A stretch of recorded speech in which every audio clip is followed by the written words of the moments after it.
Ernesto, con esa forma como tú te estás expresando del tema de la torre, ese voluntarismo que pones en tus palabras, me recuerda un lema de la doctrina militar francesa. Si es posible, está hecho. Si es imposible, se hará. Realmente, ¿qué se ha hecho? ¿Y qué de lo que parecía imposible se podrá hacer?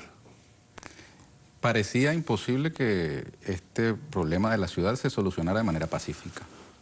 Y se hizo, se está haciendo y se terminará de hacer gracias al gobierno bolivariano, al legado de Chávez. Ahí uno se maravilla cuando uno observa a Chávez por los rincones. Pero tú le tenías ganas a la torre. Bueno, el presidente Nicolás Maduro nos puso la tarea y teníamos pendiente, de verdad, conocer esa comunidad y sus orígenes, las razones por las cuales ellos terminaron donde están y el modo en que vivían. Antes no te interesabas. Sí, como no, claro, de hecho... Como ciudadano, como periodista. Sí, claro que sí. Pasabas por ahí, la mirabas. La mirábamos, exactamente. Y de hecho, antes de la misión ya nosotros hemos hecho contacto con ellos porque de la pasada campaña electoral nos quedó pendiente una visita y después cumplimos con hacerla. Fue el primer acercamiento. ¿Cuál es la situación en este momento? En este momento, José Vicente, nosotros podemos decir que llevamos desde el 22 de julio pasado, que arrancó la Operación Zamora, aun cuando en realidad el contacto inicial que tuvimos por instrucción del presidente fue el 24 de mayo. Para esta fecha, en la práctica no tiene sino menos de un mes. Claro, ¿no? Desde el inicio de la operación, menos de un mes. Pero en mayo comenzamos con José Vicente Hijo y otros compañeros al contacto, a conocer las familias y a trabajar con ellos. Fue un proceso muy interesante. ¿Qué se ha hecho para este momento? Para este momento, ya... Cifras. Cifras. 7 fases de la operación se han cumplido. Te decía que inicialmente teníamos allí 1.156 familias, 4.438 personas. En las primeras 7 fases ya llevamos 434 familias reubicadas voluntariamente en urbanismos de la Gran Misión Vivienda Venezuela, lo que equivale a 1.690 personas para un 38% de la población inicial de la torre. En menos de un mes. En menos de un mes, exactamente. Quiere decir que a la vuelta de 3 meses ya... Mira, yo he tenido mucho cuidado de no hacer esas predicciones. Al principio quizá haya más facilidad, ¿no? Sí, y además que cada piso tiene sus particularidades. Los primeros 10 pisos tienen acceso por vehículo, los pisos superiores no.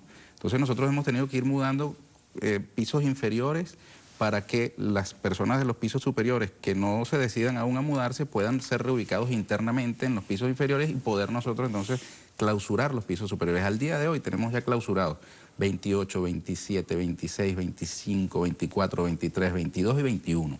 Ya hemos clausurado físicamente las puertas, tenemos también cuadrillas que conjuntamente con la comunidad están demoliendo las estructuras internas, las construcciones precarias de esos pisos que han sido clausurados. De modo pues que el trabajo ha sido rápido, pero no queremos introducir un elemento de presión innecesario sobre las familias que aún quedan en la torre, que no se han decidido todavía a mudarse o todavía no tienen el destino escogido. Por ejemplo... Pues, ¿resistencias ha habido? Sí, resistencias iniciales eran absolutas. El 100% de las personas estaban negadas a salir. Pero hicimos lo siguiente, utilizamos unos autobuses, llevamos a las personas al urbanismo Ciudad Zamora en los Valles del Tuy. Quiero darle un saludo especial a la gente de los Valles del Tuy, particularmente a Cuba, esa ciudad del estado Miranda, donde nació mi viejo, por cierto, Cruz Villegas. Ellos han acogido a estas familias y estamos tomando medidas además como gobierno para atenuar el impacto que tiene que tener esta llegada de estas familias en los servicios. Ya el ministro de Transporte Terrestre nos ha anunciado que 2 trenes han llegado para incorporarse al sistema ferroviario Ezequiel Zamora para diciembre y 13 trenes estarán el año que viene en funcionamiento. Estamos habilitando una casona que utilizaba la empresa constructora como oficinas administrativas para que sirva de escuela, lo mismo que plantas bajas como Simoncitos, para que tengamos espacios para la población que tiene que ser atendida. Ahora, te decía que no quería introducir una presión innecesaria sobre la comunidad que todavía queda en la torre porque ellos les hemos respetado su voluntad, a todos y todos. Cuando los llevamos en autobuses, los niños fueron nuestros principales aliados. Los niños se bajaban del autobús y llegaban al urbanismo y les decían, papá, yo me quiero mudar de una vez, me quiero quedar aquí.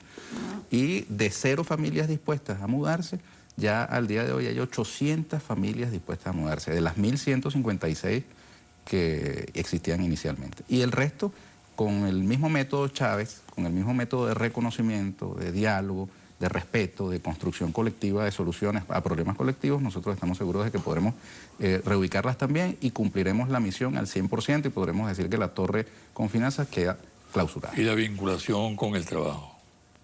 Porque toda esa gente tiene su trabajo aquí en Caracas, ¿no? Ciertamente. Entonces allí hay un desafío. Primero el desafío es el desarrollo armónico y equilibrado de todo el territorio nacional. No puede ser... a la larga. Exactamente. No puede ser que nosotros tengamos como una perspectiva trabajar en Caracas. De todas maneras, tenemos el impacto en el transporte porque aquellas personas que sigan trabajando acá tienen que tener un medio de transporte. En los Valles del Tuy el gobierno bolivariano viene llegando a acuerdos con empresas para la instalación de industrias como la Haier, que están instalándose allí en Valles del Tuy, y allí próximamente, estamos completamente seguros, se va a desarrollar un polo de desarrollo del país, como dice el ministro Ricardo Molina de la Vivienda, que ha también tenido un papel muy importante en todo esto, que la aspiración es a que la cola se haga a la inversa. En lugar de los carros viniendo hacia Caracas por Tazón, haya cola hacia los Valles del Tuy, porque será un sitio donde florezca el empleo, el trabajo productivo. ¿Qué hacer con la torre? ¿Demolerla? Bueno, fíjate, el abanico de opciones está abierto. Sí. Va desde la demolición hasta la habilitación. Pero eso no quiere decir que ni la habilitación ni la demolición sean una decisión tomada. El presidente Nicolás Maduro ha ordenado abrir un debate democrático y transparente sobre el destino de la torre, sobre los usos posibles de esa estructura. Si tú me preguntas... Te pregunto. La ciudad necesita más espacios públicos, más que rascacielos. Equipamiento urbano, educativo, de salud, esparcimiento. Pero bueno, la realidad es que existe una torre allí de esas características, una torre gigantesca, un símbolo del capitalismo financiero, ¿no? Esa es una realidad. Los estudios técnicos dirán si esa estructura ha sido o no afectada por las intervenciones rudimentarias que la comunidad ha hecho durante estos años, y también dirá la estructura, los estudios técnicos dirán si es o no conveniente y viable el tema de la demolición. No siempre en construcción, tumbar y construir es más caro que rehabilitar, ¿no? Eso hay que tenerlo claro. Pero digamos que el tema de la demolición es más bien, digamos, un punto que nos permite abrir la mente a cualquier opción, pero sin que el gobierno tenga realmente una determinación draconiana con respecto al uso de la torre. Lo primero es lo humanitario, y eso no lo entienden los que tienen la mentalidad comercial capitalista acendrada en el cerebro. Lo importante no es tanto el uso final de la torre como la vida de estas personas. Allí tenemos casos dramáticos, José Vicente. Kimberly Caminiti, una muchacha de nacionalidad estadounidense que vive en la torre, ella trabaja vendiendo café en las inmediaciones de la torre. Hace 5 años su pequeña niña cayó del piso 25 y perdió la vida. Yo te quisiera mostrar algunas de estas fotografías. Esta es Ciudad Zamora, el urbanismo construido por la Gran Misión Vivienda Venezuela allí en Cuba, en Valles del Tuy.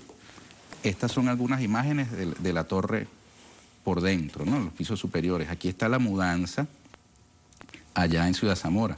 Esta es la imagen que se ve desde la planta baja de la torre. Ellos se mudan con todos los enseres. Con todos sus enseres, así es. Pero ahora fíjate esta fotografía, que es la que quiero mostrar. Mira cómo los niños caminan aquí al lado de un precipicio. Acá, esto es el piso 12, si no me equivoco. Por aquí pasan niños manejando bicicleta. Entonces, esa situación no puede continuar. Y lo primordial es acabar con las condiciones de extremo riesgo, de extrema amenaza para la vida humana que tienen las familias que viven en la torre. Después, con calma, sin premura, sin ningún tipo de presión, ni económica, ni de ninguna otra índole, se tomará una decisión. Y para eso, el Centro de Estudios Estratégicos de la Gran Caracas, que es una instancia creada por el presidente Maduro adscrita a la Oficina Presidencial de Planes y Proyectos Especiales que yo presido, ha abierto una consulta. Realizamos un foro en la planta baja de la Torre con Finanzas y una segunda jornada en el Teatro Teresa Carreño, donde le dimos la palabra a tutti li mundachi, como dicen coloquialmente. Allí hablaron incluso dirigentes vecinales de oposición, familiares del señor Beilenburg, que fue el constructor de la torre. Pasamos una entrevista con el arquitecto Enrique Gómez, que fue el que proyectó la torre, el arquitecto. Escuchamos al movimiento de pobladores, ingenieros, arquitectos, urbanistas. Francisco Garcés tuvo una exposición muy interesante sobre el tema de la torre. En fin, abrimos un debate democrático. Creamos también una cuenta de correo electrónico. Se llama propuestastorreconfinanzas@gmail.com. Y estamos recibiendo a través del Centro de Estudios Estratégicos todas las propuestas, sin prejuicios de ninguna naturaleza. Y el presidente Nicolás Maduro, una vez que tenga los estudios técnicos, las propuestas que la comunidad ha formulado, tomará su decisión. ¿Qué tendencia se observa en esa consulta? Mira, lo fundamental es que la gente tiene conciencia de que la torre tendría que tener un uso productivo, porque es una edificación que tiene costos altísimos para rehabilitarla o habilitarla, mejor dicho, porque nunca estuvo habilitada realmente. Esa torre quedó a medio hacer, nos la dejó la Cuarta República en ruinas. Tendría que tener un uso productivo, de modo que su propio mantenimiento sea, que es muy costoso, sea sufragado con las actividades productivas que allí se den. Pero lo fundamental, una premisa, José Vicente, es que la torre tiene que adaptarse a la ciudad. Y no es que la ciudad se tiene que adaptar a la torre. O sea, las edificaciones, las estructuras tienen que obedecer a las necesidades de la comunidad. No la comunidad adaptarse al impacto gigantesco que puede tener una mole de ese tamaño con un uso cualquiera indiscriminado solamente basado en el lucro. Eso no podría ser. Tendría que ser una edificación o un espacio que atienda necesidades reales de la colectividad. El Sambil. Bueno, el presidente Nicolás Maduro también nos ha encomendado la tarea de incorporar a la vida urbana esa edificación con las adaptaciones que sean necesarias, con los trámites administrativos legales que sean necesarios, habida cuenta de que la Gran Misión Vivienda Venezuela, a la callada, sin mucho aspaviento, ha venido reubicando en sus viviendas dignas a la abrumadora mayoría de las familias que allí han estado en situación de refugio. Yo no soy el vocero oficial de cifras de la Gran Misión, pero... ¿Perdón? Es un grave problema para la comunidad. Sí, ahora ya, digamos, la población del Sambil ha disminuido muchísimo, quedan pocas familias realmente. Y muy pronto el gobierno bolivariano, a través de la Gran Misión Vivienda Venezuela, las trasladará a sus viviendas definitivas.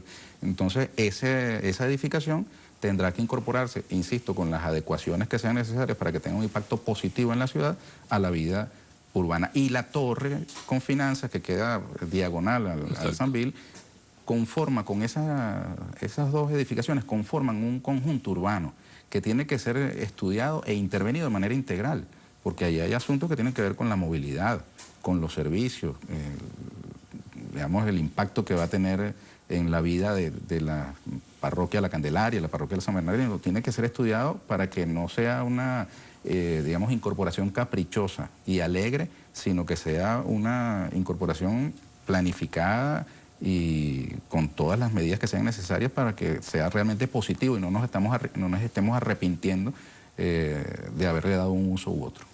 ¿Cómo han reaccionado hasta ahora los habitantes de estas parroquias? Oye, tú haces una encuesta... Pues son dos parroquias duras. Sí, ¿cómo no?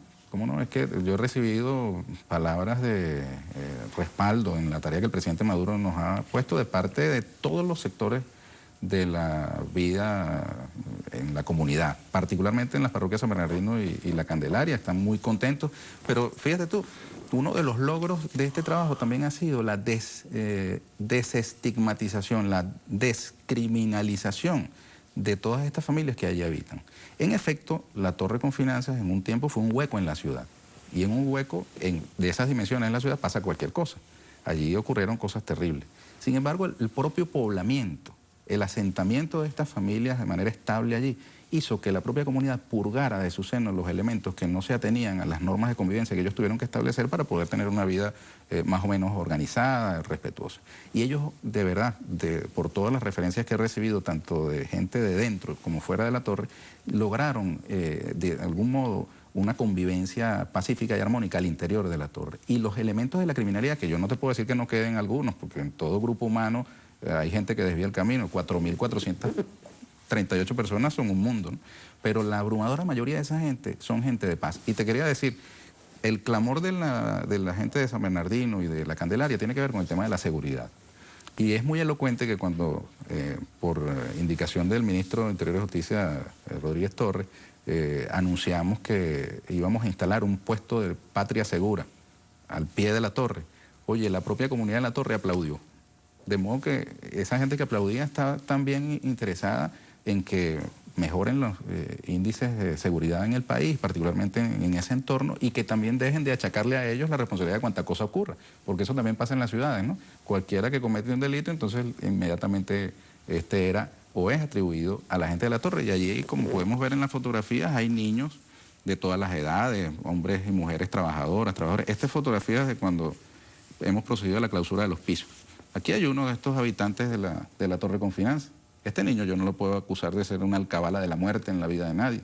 Los estamos trasladando, por cierto, al urbanismo de la Gran Misión Millón de Venezuela con sus mascotas, respetando también el derecho de ellos a mantener su vida alegre junto con sus pequeños compañeros.